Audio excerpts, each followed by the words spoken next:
असं असेल तर म्युच्युअल फंड किंवा SIP मध्ये अजिबात इन्व्हेस्टमेंट नका करू मित्र.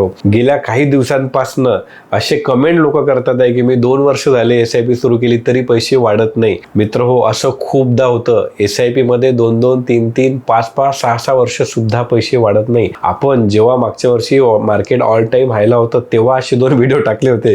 3 वर्ष SIP मध्ये पैसे नाही वाढले तर काय करायचं आणि 6 वर्ष SIP पैसे नाही वाढले तर काय करायचं. ते व्हिडिओ नक्की बघा.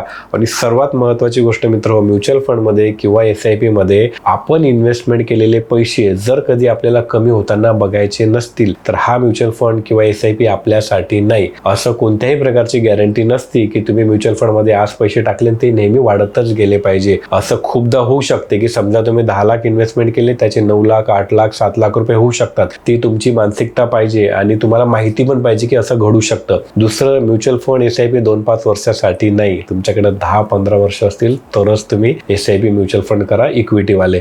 बाकी मला कमेंट करून नक्की सांगा की खरंच तुम्हाला पण भीती वाटते काय म्युच्युअल फंडची किंवा SIP ची जर 2-3 वर्ष पैसे नाही वाढले तर. आणि हा रील त्यांना शेअर करा ज्यांनी गेल्या 2-3 वर्षात SIP केलेली आहे आणि पैसे अजूनही वाढत नाही.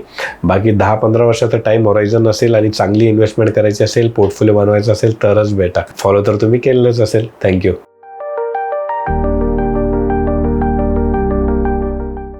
Mutual fund investments are subject to market risks. Read all scheme related documents carefully.